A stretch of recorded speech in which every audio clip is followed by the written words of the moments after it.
Good morning, everybody. Welcome to the Standing Committee on the Economy. I'm the Chair, James Thorsteinson, and with us today we have MLA Kevin Wiedmark, MLA Kevin Kassoon, MLA Kim Breckner, MLA Sally Hauser, MLA Tajinder Grewal, and sitting in for Darlene Roden, MLA Barrett Croft. Today, pursuant to Rule 148.1, the following supplementary estimates, number 1, were committed to the Standing Committee on the Economy on November 27th, 2025. 2025-26 supplementary estimates, number 1, Vote 35, Saskatchewan Research Council. Today, the committee will be considering the supplementary estimates, number 1, for Saskatchewan Research Council. We'll begin with consideration of Vote 35, Saskatchewan Research Council subvote SR01. Minister Keating is here with his officials. I would ask that officials please state their names before speaking into the microphones. As a reminder, please don't touch the microphones. The Hansard operator will turn your microphone on when you are speaking to the committee. Minister, please introduce your officials and make your opening remarks. Well, good morning, Mr. Chair, committee members. It's a pleasure to appear before the Committee of Estimates regarding Saskatchewan Research Council, or SRC, for supplementary estimates. So with me today are SRC's President and CEO, Mike Crabtree, COO, Ryan Hill, and SRC's Vice President of Finance, Jocelyn Allard. For nearly 80 years, SRC has proudly delivered smart science solutions with unparalleled service to clients that grow and strengthen Saskatchewan's economy. SRC lives by its core values to build a better Saskatchewan and a better world. SRC's mandate is to take under consideration matters pertaining to research, development, design, consultation, innovation, and investigation in and commercialization of the natural and management sciences as they affect the welfare of the province and any particular matters that may be brought to SRC's attention by the Lieutenant Governor and Council. This is and has always been a fairly broad mandate which affords SRC the opportunity to both react to the needs of the industry as well as progress new, innovative ideas forward for the province. SRC is the second largest research and technology organization in Canada behind only the National Research Council, which is governed by the federal government. Home to several state-of-the-art laboratories, SRC offers reliable, professional, commercial lab services. SRC also offers dedicated services that focus on contract research, development and demonstration projects, as well as pilot plants that offer clients the opportunity to test new technologies and processes. By investing in new technologies and world-class researchers, SRC continues to expand its capabilities, moving the organization to the forefront of research, development, and demonstration, and meeting the growing needs of Saskatchewan's industries. Since its inception, SRC has been a part of many important firsts for the province that have brought many benefits to the Saskatchewan economy. In the 1970s, SRC was a leader in energy-efficient housing research, and its work formed the basis for the development of the R2000 standard for energy-efficient homes. In the 1980s, SRC played a large role assisting the Saskatchewan oil and gas industry by enabling the implementation of horizontal wells and the use of carbon dioxide for enhanced oil recovery. SRC's geoanalytical laboratories Secure Diamond facility, established in the early 2000s, is the largest such facility in the world. And not only does it offer diamond services, but it also offers geochemical and mineralogical analysis for base metals such as gold, lithium, uranium, potash, and rare earth elements. SRC is also home to the world's largest uranium and potash lab staffed by world-class scientists, engineers, researchers, and technologists. So these examples paint really a small picture of the important work that SRC has done over its near 80-year history and the positive impacts that have followed.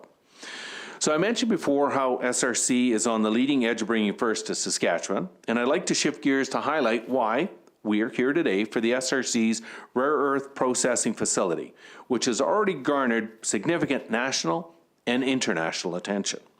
For almost 20 years, SRC has been investigating and developing the technology and intellectual property to process minerals containing rare earth elements, also known as REEs, as well as the technology required to separate individual REEs and to eventually produce rare earth metals. REEs are a group of 17 metallic elements found on the periodic table, and despite their name, REEs are relatively abundant in the ground, but are often difficult to extract and separate from each other and from other minerals. The applications of REEs are vast. If we didn't have REEs, we would not have a lot of the technology that we use every day, including cell phones, rechargeable batteries, LED lights, lasers, fluorescent lighting, HVAC systems, elevators, and robotics. Today, REEs are considered one of the world's most strategically important mineral groups due to their role in clean energy, advanced manufacturing, aerospace, medical technologies, and national defense. It is why REEs already play an important role in directly supporting Saskatchewan's own critical mineral strategy. The strategic importance of REEs are also beginning to be recognized and prioritized by the Government of Canada as well. And this can be seen in the most recent federal budget, where they look to view defense and industrial security spending not just as a cost, but as a strategic investment. Federal Budget 2025 provides a $6.6 billion over 5 years to strengthen Canada's defense industry through a new defense industrial strategy. It also provides over $2 billion over 5 years for the creation of a critical minerals sovereign fund. These two initiatives alone provide the Government of Saskatchewan and SRC an opportunity to demonstrate how the rare earth processing facility fits under the federal government's overall strategy to increase domestic industrial activity. Demand for REEs is forecasted to grow significantly over the next 2 decades, driven largely by electrification, renewable energy systems, and global supply chain security. Many other jurisdictions, including the European Union, the United States, Japan, and Australia, have also declared REEs as critical minerals and are actively seeking to diversify supply chains and reduce reliance on China. Currently, 95% of the global REE sector is dominated by China. And that is why, in 2020, the Government of Saskatchewan commissioned SRC to begin constructing a North American first rare earth processing facility. Due to the volatility of the REE market as a result of China's dominance, the scope of the project increased substantially over the last 5 years. These scope changes include, but are certainly not limited to, developing proprietary tech in-house independent of China's REE dominance, the addition of a federally funded bastnasite pilot-scale processing project, increasing the number of furnaces the facility will have to better meet commercial scale targets, and adding capacity to produce dysprosium and terbium, a set of heavy REEs that are essential for high-efficiency permanent magnets primarily used in defense equipment. This facility is now set to be the first fully integrated commercial minerals to metals facility in North America, with hydrometallurgy separation and metal smelting stages. The objective of this facility is to stimulate the REE resource sector in Saskatchewan and across Canada. The facility is meant to provide the early stage supply chain needed to generate industry investment and growth, and that is something that we're already seeing happen. Once complete, SRC's facility will take rare earth minerals and produce rare earth metals, specifically neodymium, praseodymium, terbium, and dysprosium. These metals are a common ingredient in permanent magnets used in electric vehicles, green technology such as wind turbines, and in defense equipment. SRC's facility can be broken down into 3 stages. The first stage of the facility is a monazite processing unit. This unit processes the mineral monazite concentrate and creates a mixed rare earth chloride, a liquid that contains all 17 REEs. During this process, it also removes radioactive elements and impurities, ensuring safe downstream processing. The second stage of the facility is a solvent extraction unit, and this is where in-house developed technology will separate the 17 rare earths from one another, creating individual rare earth oxides. This part of the facility, when complete, will house more than 400 SRC designed and manufactured solvent extraction cells. These truly will be the workhorse of the facility, and they are technology that SRC and the government of Saskatchewan are extremely proud of, as Saskatchewan is now one of a handful of jurisdictions in the world that has this capability, one that is extremely integral to completing the rare earth supply chain. Moving back to the various facility stages, the individually separated REE oxides are then fed into the third stage, a metal smelting unit, where a semi-automated process converts these oxides into REE metals. Once fully operational, SRC's facility will be able to process 3,000 tons of monazite and produce about 400 tons of NdPr metal, enough to power 500,000 electric vehicles. In mid-2024, SRC's metal smelting unit began producing rare earth metals at a commercial scale, making Saskatchewan and Canada the first jurisdiction outside of China to achieve this milestone. The development of this hub is aligned with the province's 2030 growth plan, and the project is already attracting interest and investment from abroad. The world truly is starting to connect REE technology with Saskatchewan. SRC has worked diligently to secure feedstock for its facility and has recently entered into agreements with suppliers in South America and Africa. SRC expects to complete the construction of the facility in the fall of 2026, commissioning in early 2027, and be fully operational later that year. From SRC's perspective, the project schedule and costs are currently on track, and with that, I would be happy to take any questions from the committee. Thank you. Thank you, Minister. I'll now open the floor for questions. MLA Hauser. Thank you very much, Minister, for being here today and having the SRC leadership. It's a very exciting time for SRC and obviously critical and rare earth minerals here in Saskatchewan. Just to jump right into it, first question is, what's the 68 million more specifically being used for in the processing facility?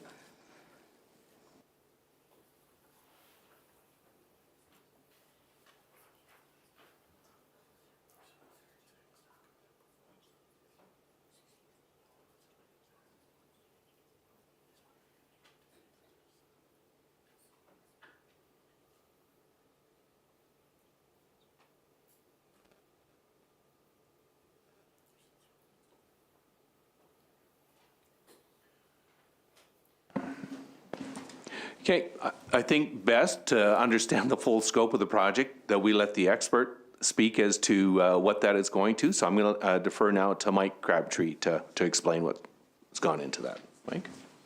Mike Crabtree. I will forget to say my name every time I speak, so apologies in advance. So yes, the 68 million is part of the stage-gated funding for the project. Projects of this scale are funded on an annual basis. It has been in construction since the early 2020s. The current tranche of funding is designed to allow us to complete the plant to the end of 2026.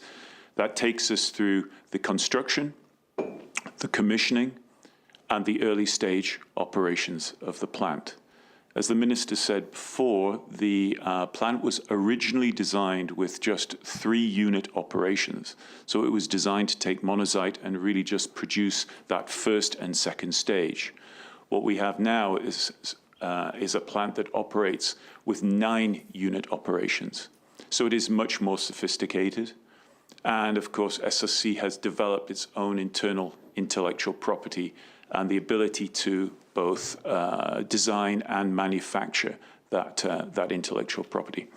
I'll give one example here is the Minister mentioned that we handle both uranium and thorium. In the original design, the tailings from the processing of the monazite would go for safe radioactive disposal. One of the unit operations, which is unique to SRC, takes those tailings and removes the uranium and the thorium. So the tailings are completely non-radioactive, and in fact will be used for things like road construction.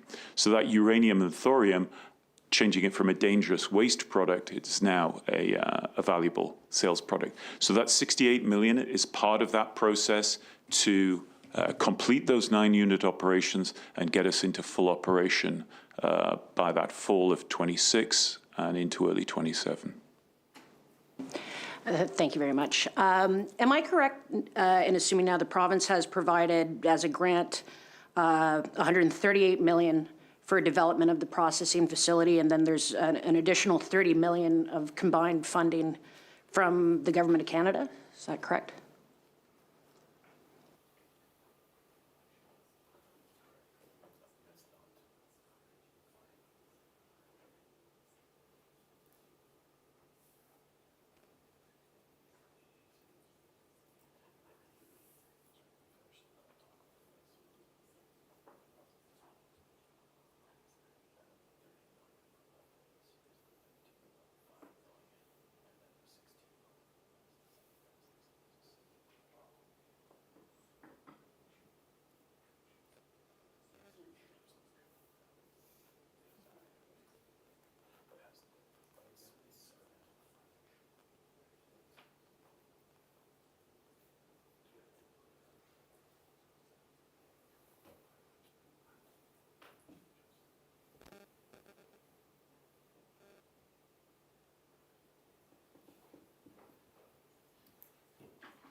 Okay, going to get Jocelyn to clarify. There's some intricacies around the federal funding parts, and Jocelyn, I think, is very fully aware of how that would break down for you.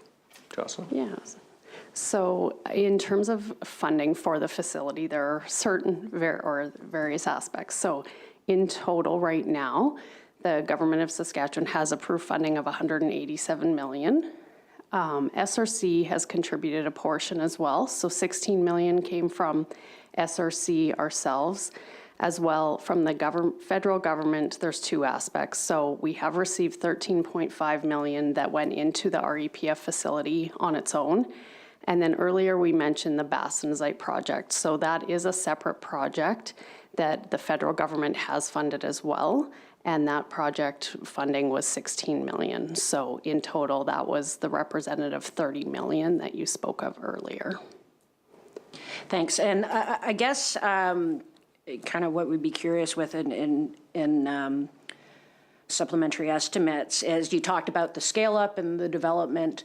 When were these decisions made, and why are we in a supplementary for the 68 million now instead of it having previously been a line item or booked by the government?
Mike Crabtree.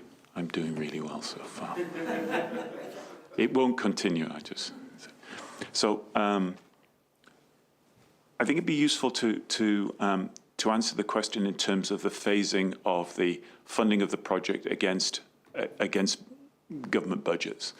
And that's projects like this, in order for them to be able to move forward with the momentum we need, quite often when we need to change and pivot, it doesn't exactly match the funding and budgetary requirements of government to do that. So sometimes we have to go within the existing year and look to what the following year could provide. But putting that in context, when we originally started this project, and were given sanction by government to do so, we were going to do what everybody does when they're looking to purchase equipment of this type, which was to go to China. And so we got quotations from China for exactly the sort of equipment we were talking about, those smelting units and the separation units. And we got those quotations. But before we got the opportunity, fortunately, before we got the opportunity to place those orders, the Chinese put in a provision whereby they would only sell them the equipment to jurisdictions that they approved of, and we were not a jurisdiction that they approved of. So we were forced to fall back on our own resources, and we designed our own separation and smelting systems. So this took us about 9 months to do this. We were able to move forward with other aspects of the plant design on this, but we took about 9 months to completely redesign or put our own designs in place for SX and smelters, which is actually quite incredible. But on top of that, we added artificial intelligence to those systems, because one of the challenges in competing with China is that China has low-cost workforce. We needed to be able to be competitive with that Chinese pricing, so we needed to bring in AI. As we moved forward into COVID. COVID did not shut SRC down. We continued to work and design, but what we found is what most organizations found, that the prices for equipment before COVID and after COVID were quite different. Very, very significant levels of inflation. And at the same time, as I mentioned in my last response, we understood that the market was changing and we needed to pivot from something that was 3-unit operations to something that was much more vertically integrated, which would protect us against the volatility of the market. So that combination of designing our own equipment, COVID, the inflation post-COVID, the pivoting into 9-unit operations rather than 3, which in itself was done in stages, is the fundamental reasons for the difference between the cost of the original concept of the plant to where we are now. But what we have here now is a globally first-of-a-kind capable plant. Absolutely, and I appreciate those challenges and the design changes. I guess when we're talking about pre-COVID and getting estimates from China, we're still a couple of, it seems like we're still a couple of budget periods past where all those changes and decisions were made. So I'm still wondering why we're talking about the 68 million here today and not kind of in previous budgets.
Mike Crabtree.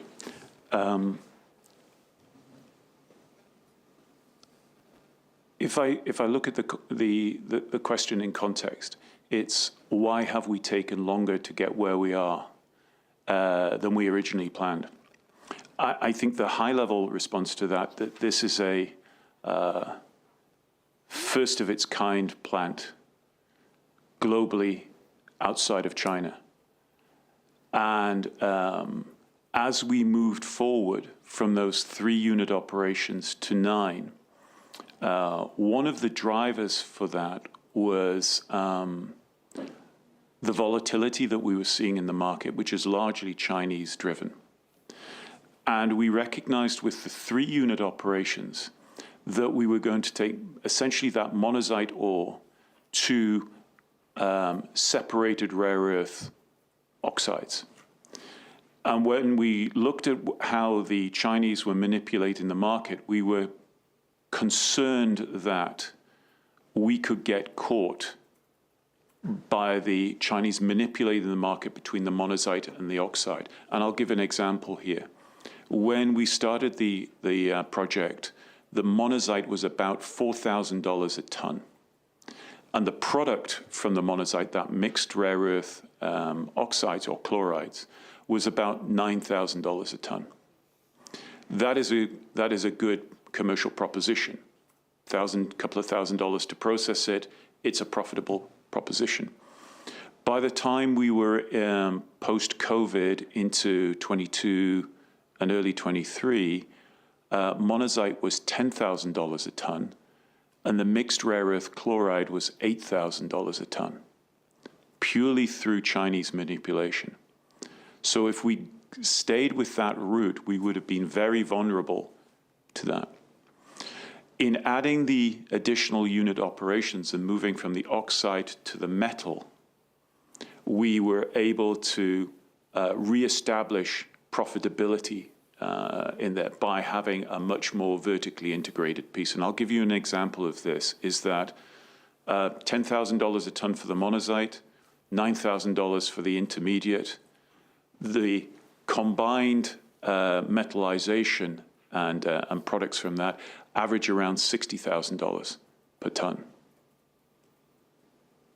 And for the metals, significantly higher than that. So the decision to move from 3 to 6 to 9 unit operations was driven by the commercial realities. And frankly, the time taken to do that was because there are no designs for this.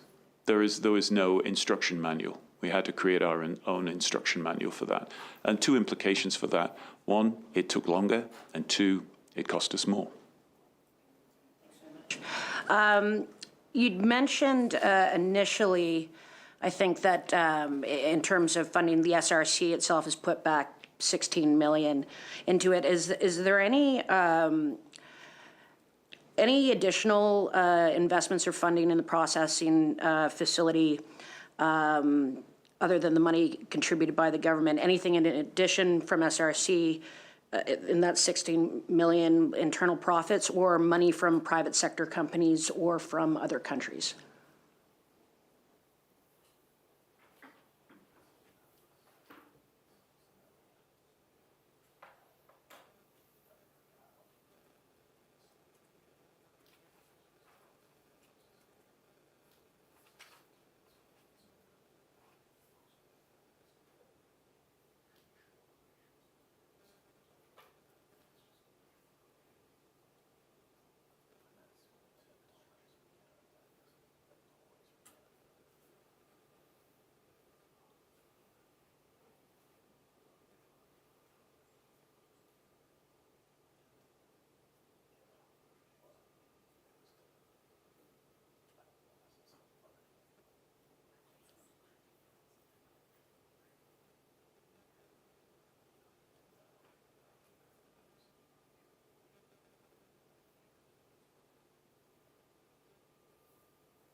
Mike Crabtree. The contributions to the construction of the plant, capital, all of the construction costs, commissioning costs, are all funded by the three entities that you said. So Government of Saskatchewan, SRC, and federal government, at the proportions we indicated.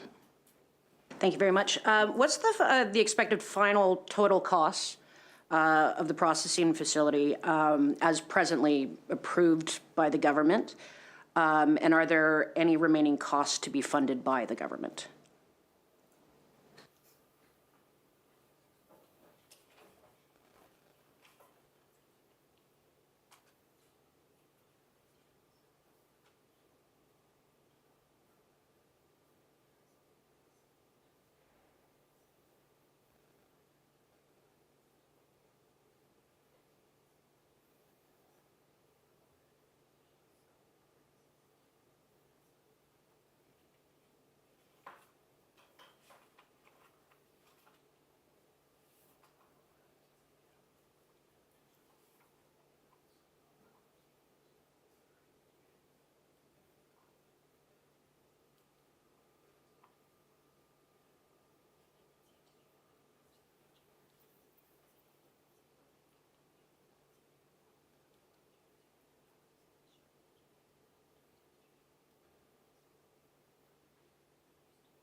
So in terms of the total final cost for the project that is currently budgeted, we're sitting at $195 million for the capital requirements. On top of that, SRC has gone through a very detailed budgeting process. So we have a 1,000-line plus budget that represents the capital costs of the facility. And throughout that process, what we have done is we have allocated a risk budget or a contingency, and that amount sits on top. So we have a $22 million contingency that we've currently budgeted for, and we will go through each of those 1,000 line items and allocate the contingency based on any risks we've assessed throughout our budgeting process. In terms of the final funding, we are going through that process and evaluating every month the final budget. That has not changed in a number of months, but we are looking at additional funding to come next fiscal year in 26-27 to get us through that final construction phase. Is there any estimate of what that might look like, ballpark? Right now, we're continuing to monitor that through that budget process, and so there isn't a final budget at this time to define. But we're like 5 million, another 68 million, or anything close to that?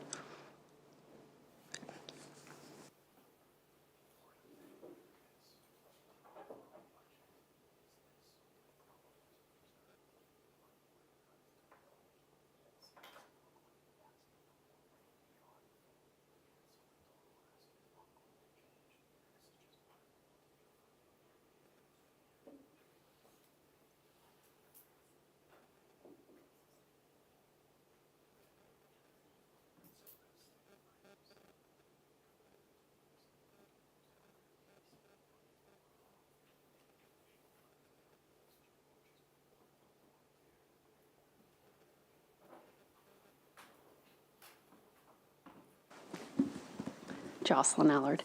Yes, so to clarify, back when we went over the breakdown of the numbers, we had stated the 187 coming from the Government of Saskatchewan. So that is the total budget included. And so in multi-year projects such as this, we would go through that phased process where we need that cash flow each year. And therefore, a part of that 187 million from the Government of Saskatchewan would come next fiscal year, but there is no additional budget asked beyond that final number. Thank you. In the press release in September of 2024, it stated that SRC's facility is ready to produce 10 tons of neodymium praseodymium, I think I got that right, NdPr metals per month with purities greater than 99.5% and conversions greater than 98%. SRC is on track to upscale this production to 40 tons of rare earth minerals per month by the end of December 2024. So can you advise the amount of NdPr that you are able to produce now, and then what actually is being produced?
Mike Crabtree. So I can confirm the capacity of the furnaces, which is the final stage of the process, is 40 tons per year, which is the design as we've had at the end of 2024. Ultimately, the fully vertically integrated plant that will be operating at the end of next year will have a capacity of approaching 400 tons per year.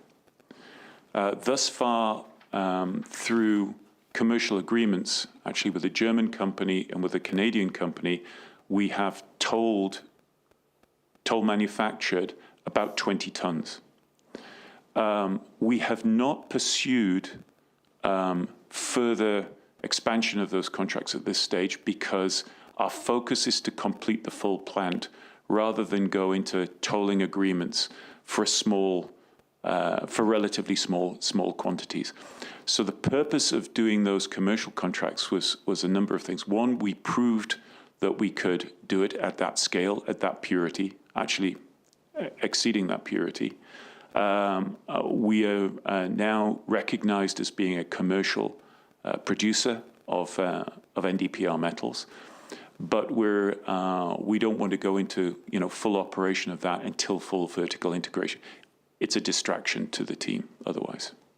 Yeah, understood. In terms of then from that press release from September 2024 that you said you would be producing 40 tons by the end of December, and we're doing 20 now. So is that was a decision in terms of that was made after December or September 2024? Correct. It was an operational decision.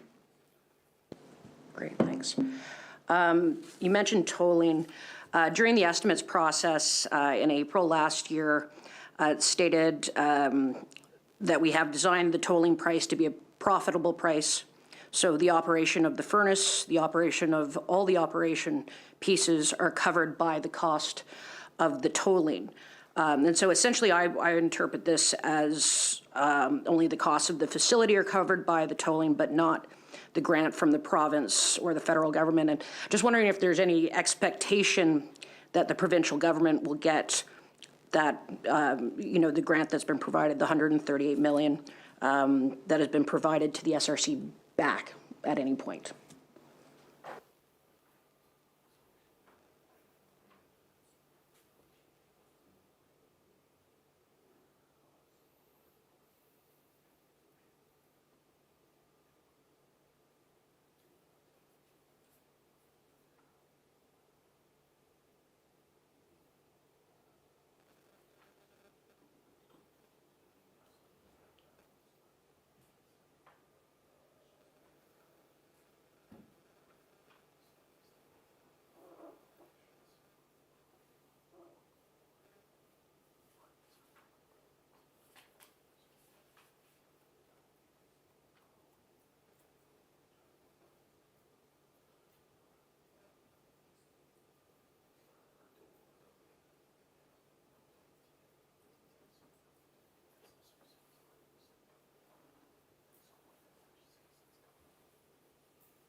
Mike Crabtree.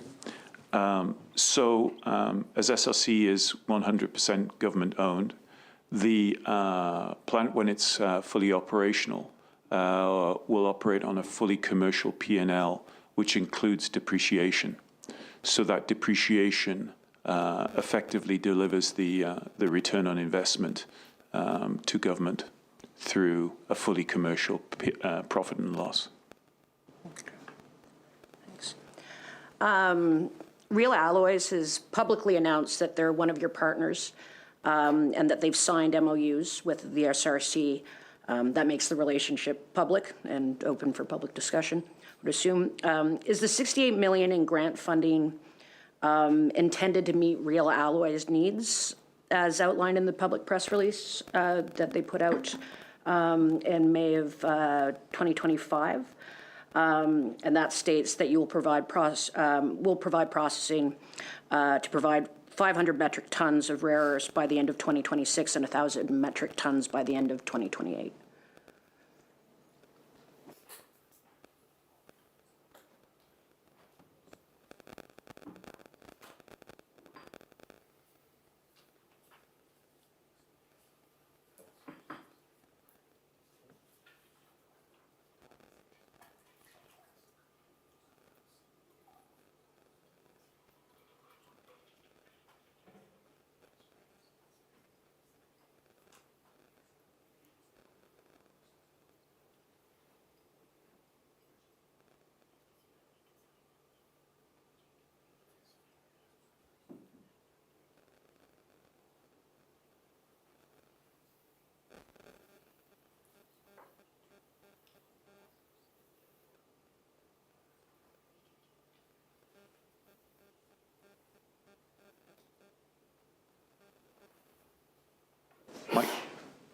Mike Crabtree. So the $68 million is to complete the plant so that we can engage with commercial contracts. And we will have a number of commercial offtake contracts, not just one, a number of commercial offtake contracts for the products for the plant. So the $68 million completes the plant. We will then be able to commercially deliver into offtake agreements. Okay. Yeah, I'm just want to read from the press release that the SRC and was part of earlier this year. Real Alloys planned production of rare earth magnet minerals at the SRC rare earth processing facility starts in Q2. Targeted expansion to 500 metric tons per year of magnet materials in 2026. And 1,000 by 2028. This is a major milestone to achieve the objective of a secure and resilient North American magnet materials and magnet supply chain focus on demand from U.S. protective markets. Includes national defense stockpiles, defense industrial base, nuclear industrial base, robotics, electric aviation, critical infrastructure industries, and for U.S. partner countries with defense treaties, alliance, and agreements. Minister Kading, during estimates in April, you stated the companies that the SRC is doing business with have many broad uses for both for commercial and certainly for military sector. So I can't say one way or the other that they will or will be not used in those U.S. defense products. I'm curious about the timing because that release was only a couple of weeks after our questions in committee. It's not questions regarding the use of the rare earths that we're producing, but I would just ask kind of what changed in those couple of weeks in between our questions at committee and the release that more information couldn't have been provided to the committee as there appeared to be much available at the time.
Mike Crabtree. It was referenced that in that September 24th MOU, 500 tons and 1,000 tons as being RE Alloy's estimated production for 26 and 27. Sorry, do you mean May 2025? I beg your pardon, Sorry, May. just Yeah. May.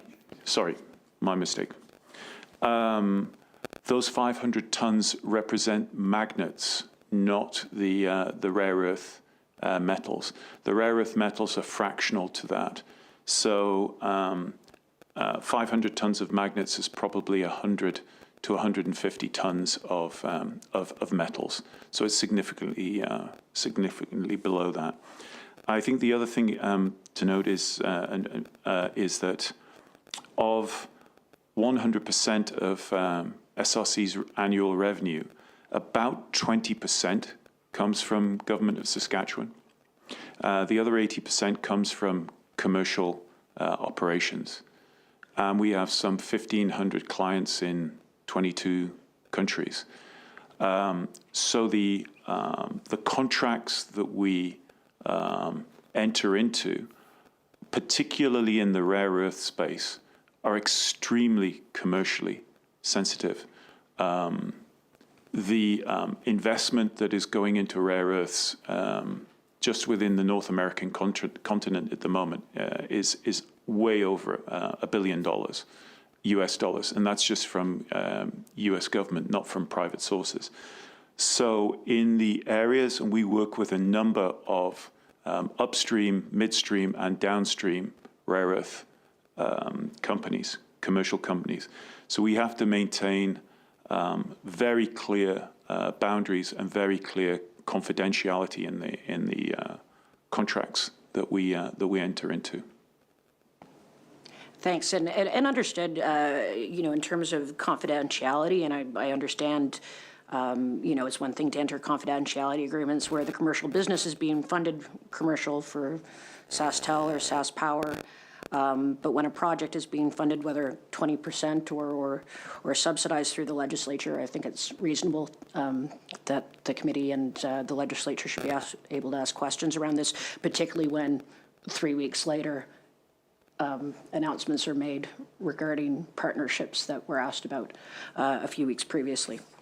I guess moving along here, just going back to the former Minister of SRC, and we've talked a lot about the volatility and the changes in the markets and the delicate nature of it. And while it is very exciting, there still remains that volatility, and I think we've seen that here today with the shifting requirements and changes. But back in 2023, the former Minister of SRC acknowledged that no private sector company would make the gamble to deploy capital into rare earths with the fear that the Chinese would sink the market, again, wreck the economics of the project, and they would lose their investment over it all. So just with that as the context and, kind of lines up with a lot of the things we're talking about today, has that shifted in terms of what you perceive of private entities being more willing to invest in these projects and markets? And what are we doing to safeguard us as a province and of the public purse in the use of these public funds? As I said, I find this all really exciting for the province of Saskatchewan, but we don't want to be in a situation where, given a constantly changing market, that this project becomes too expensive, frankly, for the public to bear.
Absolutely. I think, the previous minister had nailed it right bang on, is that when you get to this early stage investment in something that's new and novel that honestly we have minimal to zero experience in developing, it probably needs a catalyst like government to be able to facilitate that. There's a huge technological gap in that midstream processing that I think previous minister was able and certainly had the foresight to understand what that was, and that that government needed to be involved in that to develop that technology to get us to the point where now what we're seeing is tremendous interest by the private sector in investing in the downstream processing part. I'd say that's where industry certainly sees the value, but they needed to get the midstream processing, I guess, developed, and that's certainly where SRC has played a pivotal role. In fact, the role to where we will be the first of its kind to be able to get this process finalized and developed so that it is now ready for uptake by the private sector. So I certainly appreciate previous Minister foresight in being able to convince the government of Saskatchewan to invest in that. We now see the role that SRC has played in that a very prominent role and an industry leading role in being able to develop this technology to get it to the point where now even part of our provincial strategy was to now hopefully attract that downstream processing facility. And I'd say we're in a very good position with the technology that's been developed by SRC and how they've been able to get it to this point. Now, very much looking forward to the opportunities that we're going to see in this province, probably from some downstream processing.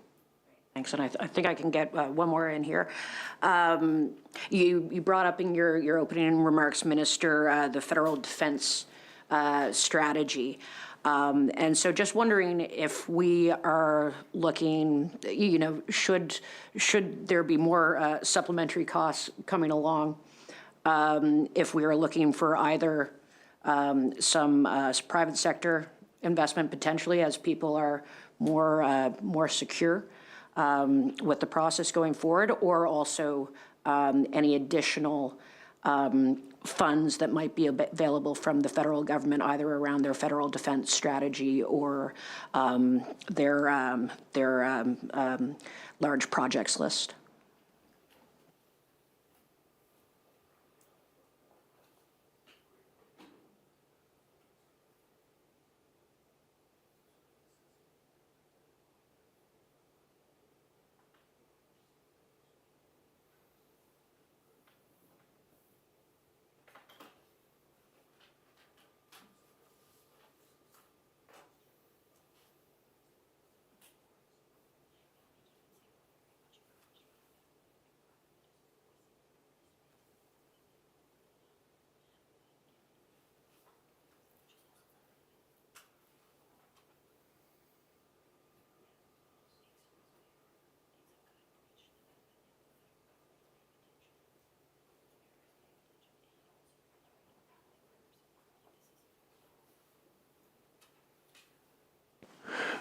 I think what we've seen, just as we talked about just in the last federal budget, certainly an interest by our federal government in this area in particular. But I would even say that we need to look even beyond Canada's interests. I'd say there's certainly North American interests, and I would say even our allied partners' interest around the world in what is currently going on here. So I fully expect our conversations are not over. I'd say they've just begun, and it's going to be very, very interesting to see where this is going to lead to further investment, private sector and government investment, certainly at the federal, international level, into what we've got going on here in the province. Thanks, Minister. All right. Seeing no further questions, we'll proceed to vote on the supplementary estimates number 1 for the Saskatchewan Research Council. Before we begin the voting process, Minister, do you have any closing comments you wish to make? Certainly. My apology for inadvertently introducing Michelle Lang as my Chief of Staff, who's also here with us today. But also, I think what we've talked about today certainly identifies the incredible work that SRC has been doing to put Saskatchewan at the forefront of technological advancements really throughout the world. And I appreciate the effort of the folks you see here today and the incredible team behind them in the work that they're doing to advance Saskatchewan's interests on the international stage. Certainly appreciate all of committee members' attention today and Hansard for accurately recording our conversation. So certainly appreciate everyone's attention this morning. Thank you, Minister. MLA Hauser, any closing comments?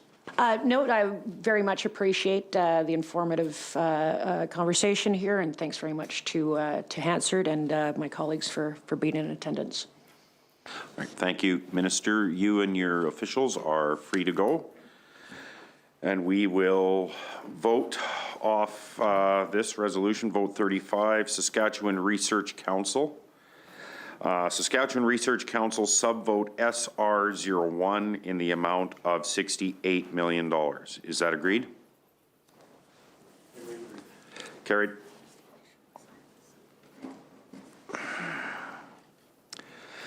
Saskatchewan Research Council vote 35, $68 million.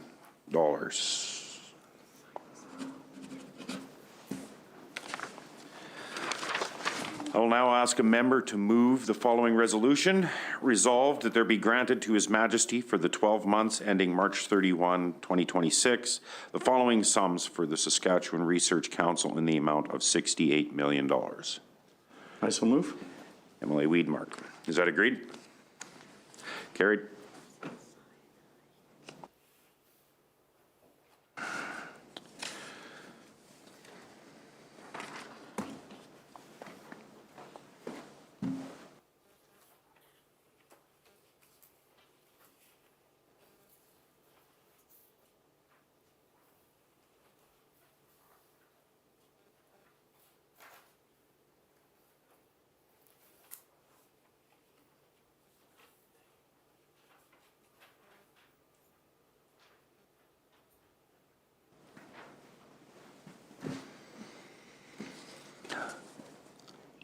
Committee members, you have before you a draft of the second report of the Standing Committee on the Economy for the 30th Legislature. We require a member to move the following motion. That the second report of the Standing Committee of the Economy for the 30th Legislature be adopted and presented to the Assembly. MLA Weedmark. I so move. Is that agreed? Carried.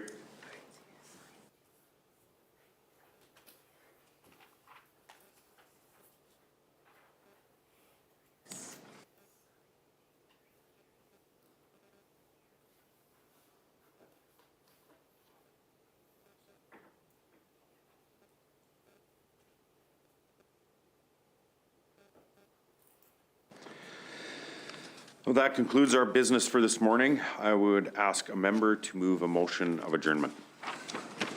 Emily Kassoon has so moved. All agreed? Agreed. Carried. This committee stands adjourned to the call of the chair.